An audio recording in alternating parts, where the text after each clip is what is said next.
Without a doubt, I will be competing in the Olympia. I definitely see myself in Bali for, I did not think that I would have struggled as much as what I did. I would say I probably spent about...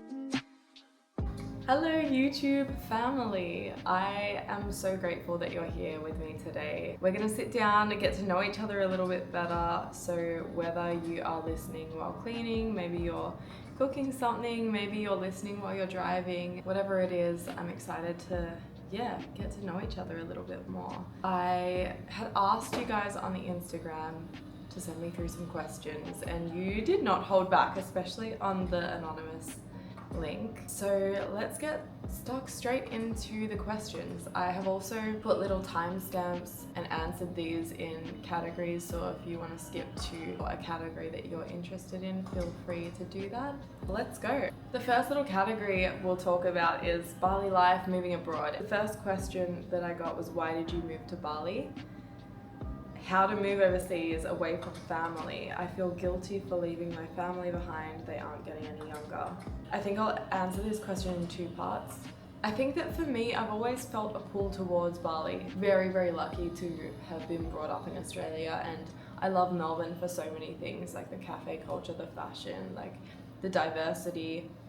But this island attracts a certain type of person, and you meet so many different people who are so different to you, but very like-minded in a lot of ways too. I definitely also relate to that feeling of feeling guilty for leaving family behind, and I get that.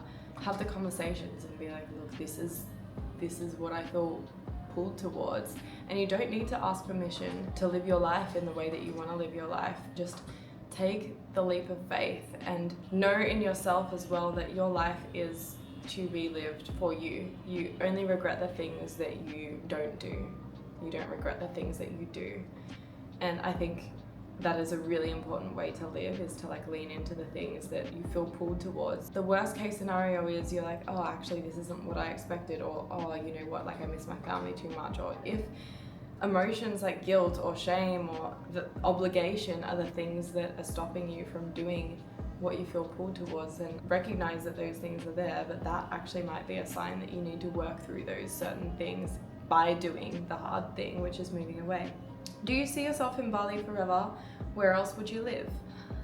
I definitely see myself in Bali for the foreseeable future, but I don't think that this is going to be the place that I end up settling down. I think when it comes to settling down and stuff, I'd probably end up back in Australia, but maybe not Melbourne, maybe somewhere like Gold Coast or up higher, somewhere a bit warmer. Do you track everything in off season?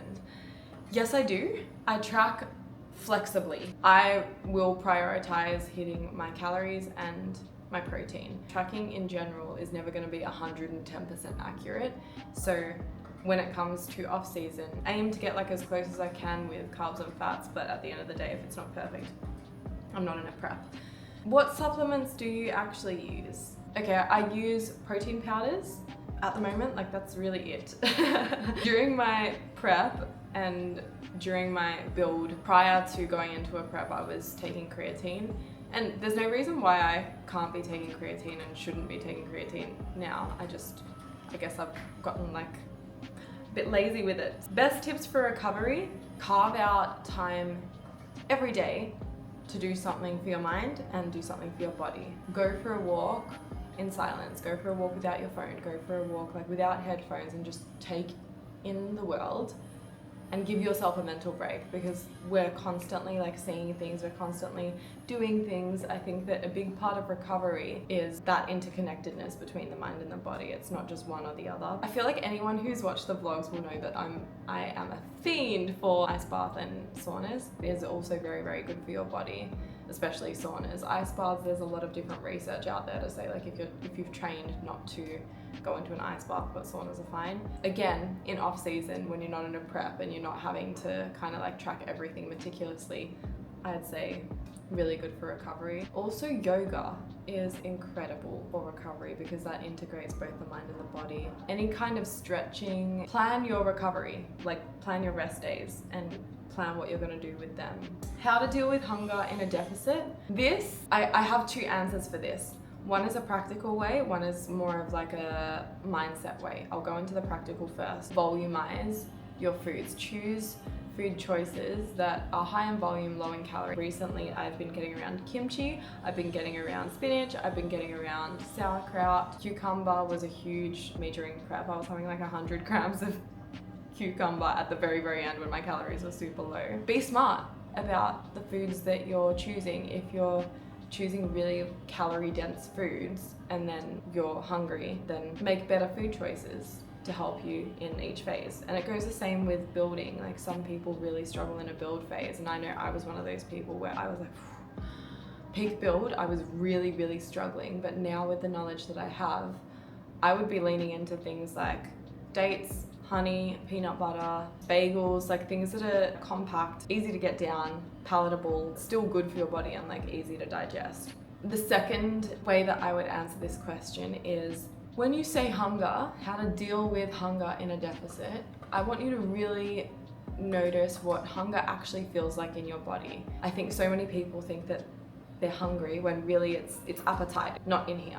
In all honesty, I think I can count the amount of times that I actually felt true hunger in my body during my prep on one hand. Get really clear about the things that are driving your food behavior. I think that so often we think that we're hungry when really we're bored, we're dehydrated, or we're emotional, like we're feeling stressed and we're reaching for like that kind of like comfort, that dopamine hit, without realizing that we're not actually hungry. If you check in with your body and go, does my body feel hungry right now, or do I just have an appetite? And neither is right or wrong, but once you notice, I think that that is really helpful. How do you deal with off-season body image? I think this is a really good question. Body image is something that I think so many people, if not everyone who competes, really struggles with post-show.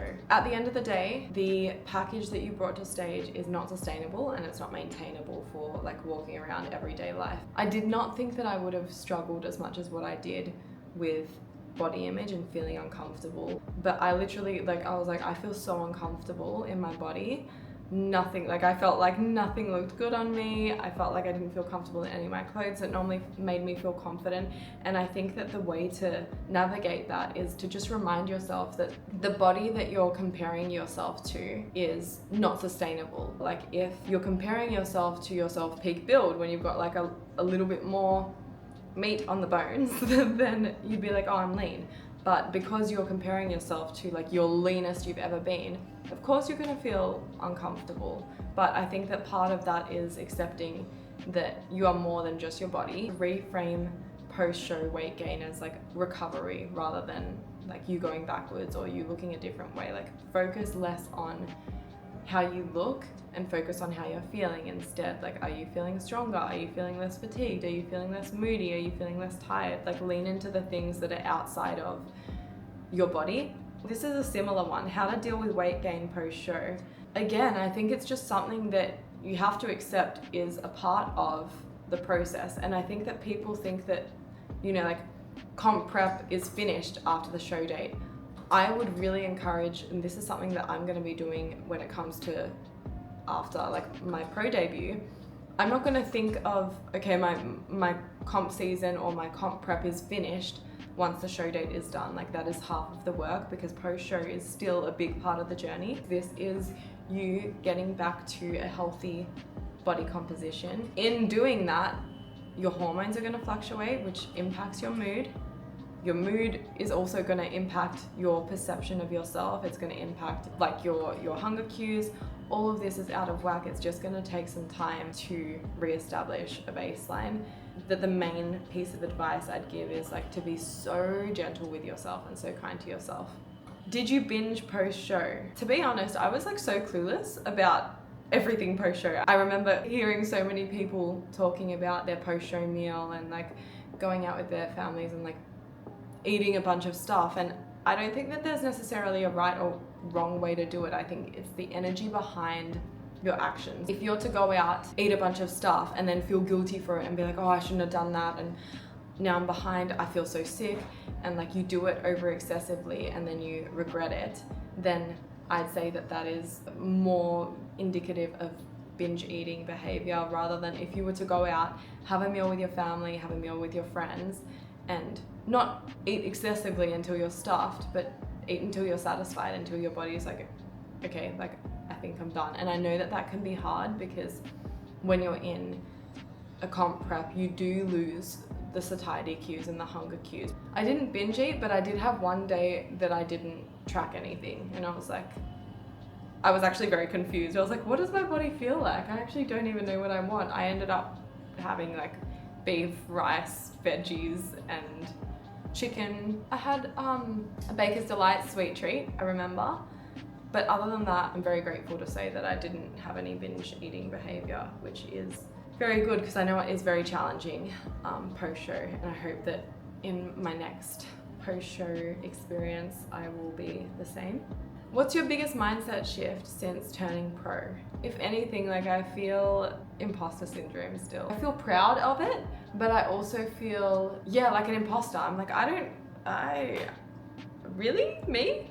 I'm super grateful though. I think that it's also maybe a sense of pressure as well in how like that thing in the back of my mind where it's like, okay, you're considered a professional athlete now. What's your biggest motivation for going to the gym every day? I go to the gym at the moment 4 days a week. To be honest, I think that the biggest motivation is just because I really enjoy it. I love moving my body. I love feeling a little bit of healthy pain like through training, and I love meeting like the threshold and seeing if I can do more. It makes me feel empowered, it makes me feel confident. Like it's a different type of self-development, if that makes sense, and I really love that. Also, I'd be lying if I said that the social aspect didn't motivate me. I love the people at Obsidian, and I love the people at every gym, really. Like I can make friends at any gym, anywhere, anytime. So I'd say, yeah, biggest motivation is how it makes me. How do you balance discipline with enjoying life? This is such a great question. When you create certain habits and routines, discipline no longer really feels like discipline anymore. It just becomes like, okay, this is part of my life. For me, a non-negotiable is hitting my step count. For me, a non-negotiable is drinking enough water, staying hydrated, things like that. You can't rely on motivation for that. Like you really have to build the habits and like dedicate time and consistency to building up those habits and routines so that they become more automatic.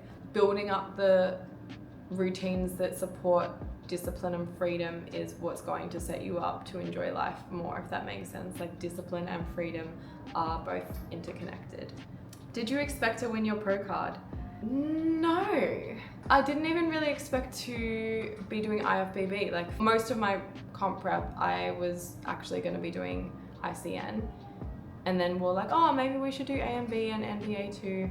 But it was always going to be ICN and it was going to be bikini until they announced the fit model division. I knew nothing about it, and then my coach Scott was like, hey, I actually think you could do IFBB. And I was like, is that not like the big dogs though? Like I'm not an enhanced athlete. I don't feel like I've got what it takes to be in there. But then when it came to, you know, the judging criteria and also just Scott's knowledge in the space and his experience and his reassurance, I was like, ah, yeah, cool. When it comes to winning the pro card though, I don't know if I'd say I expected it. I had no real expectations. I was honestly just in a whirlwind of shock after losing Cami and navigating like that grief. Just wanted to continue the prep and like do the show to keep myself going and keep moving while I was kind of navigating that grief.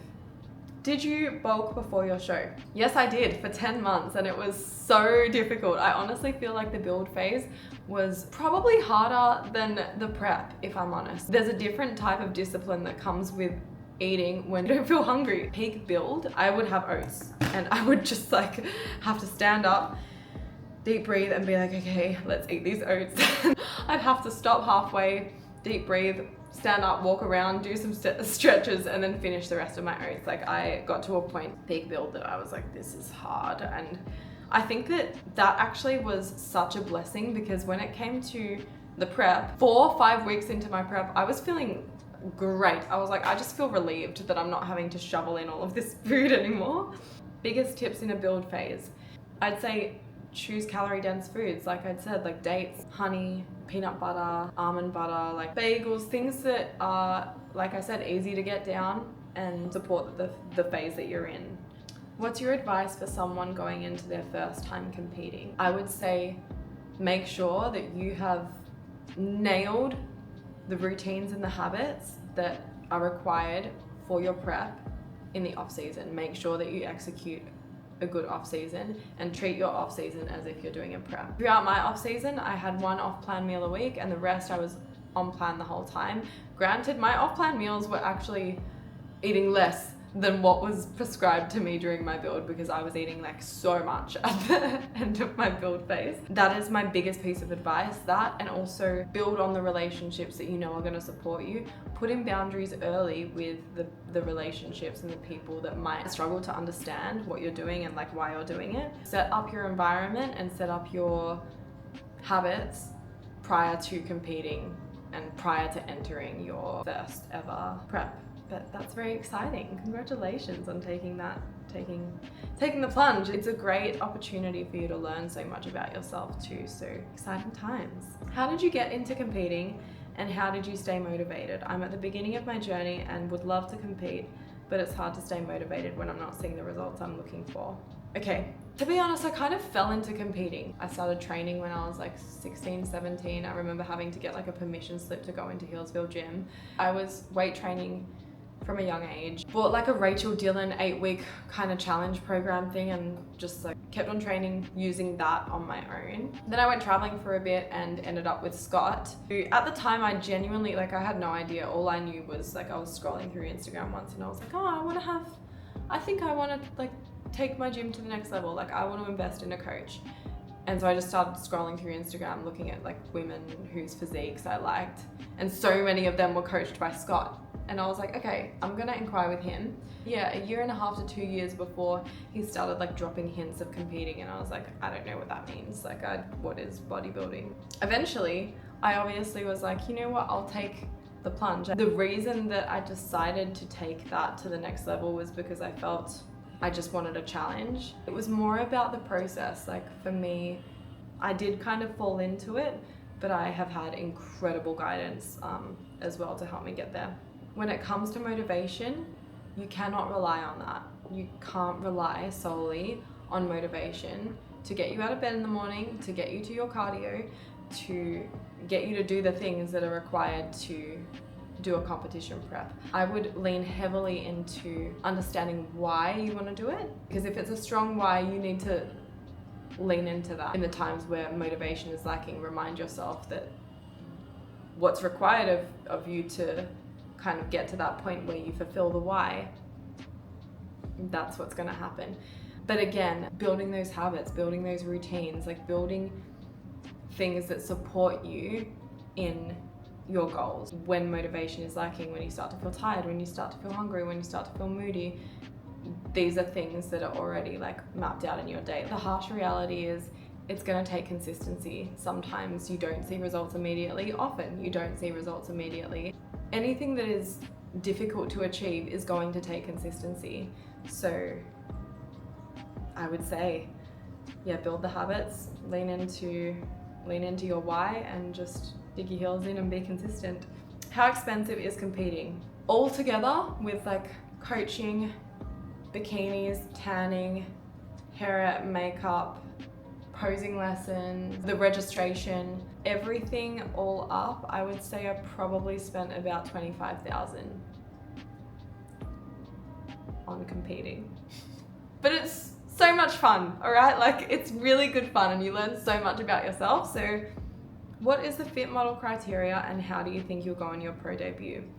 The fit model criteria is still actually like kind of cloudy. My understanding is that similar to bikini, but way back in the day, so less muscle density and less conditioning than bikini. How do I think I'll go on my pro debut? I'm not sure. Again, similar to the last few ones, I'm not gonna go in with any expectations. I think as long as I execute a prep to the best of my abilities, I'll be happy. In terms of like how my physique sizes up compared to the other pros, I think I could probably do with some more muscle density, which is why Scott and I are gonna map out like a slow lean build before we go into a prep again. Scott tells me what to eat and lift and I'm like, yep, cool. He'll just say jump and I'll be like, how high, boss? And I don't know how I'll go on the pro debut, but I just hope that I have fun.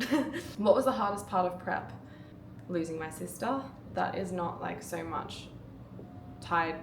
I mean, it happened during my prep, but it is not like relative to the prep. Aside from that, I'd say maybe the time it takes to do things, hit your step count, cardio, go to the gym, all of the things. Like, you've got to have a lot of planning in order to do that, and also manage other things in your life. The time management was definitely probably the hardest. Did prep affect your relationships and friendships in a negative way? If anything, I think that it affected the friendships in a negative way that maybe I've realized aren't so aligned for me anyway, but it really enhanced the friendships and relationships that are aligned to me. Me and my partner were prepping at the same time, so I think that that definitely helped because we were both in the same routine. When it comes to friendships, all of the people who are around me, especially in Bali, just get it. Like, I would just bring my meal prep places, I would do like recovery social activities, or like socialize at the gym. Will you compete again / go to the Olympia? I would love to say, without a doubt, I will be competing in the Olympia, but I don't know. I just don't know. I definitely will be competing again though, and I'm really excited for whenever pro shows are announced, because that means I can prep again. What is your opinion on people doing prep for months on end and back-to-back shows to earn the pro card? The relentless determination and the relentless grit that it takes to be in a prolonged prep, I think, is extremely admirable. But the one thing that I will say is that maybe that is where my values differ. Bodybuilding is an extreme sport for a reason. When it comes to post-show, your whole identity has become bodybuilding, and that's okay if that aligns with you. But I think that the one thing that I would say is, again, lean into your why. Who am I really to say what's right versus wrong? I think the only time that I would say it is wrong is when your relentless pursuit to a pro card or the end goal or a medal comes at the expense of your health, whether that's mental, emotional, physical.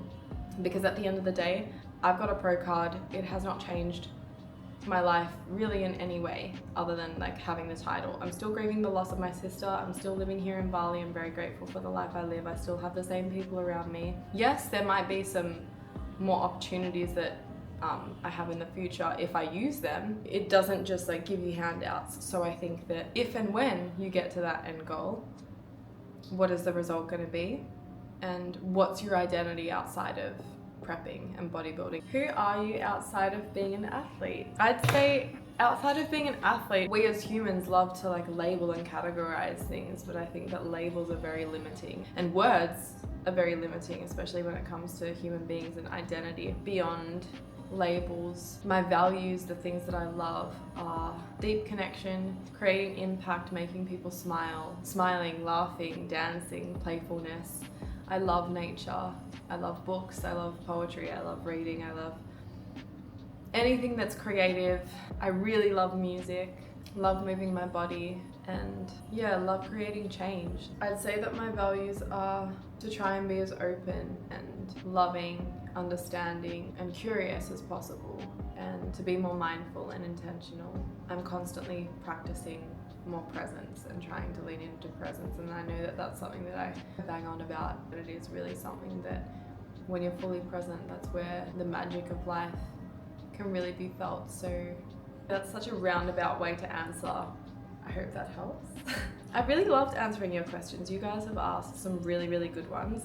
Thank you again for being here and taking the time to connect with me. Let me know your thoughts. If there's something you want to discuss in the comments that I answered, I'm so happy. Let's talk about it. Let's keep building the community of like-minded people who are building each other up and supporting each other. If you can do one thing to make someone else smile today, then you have done your part in making the world a better place. I will see you guys next time.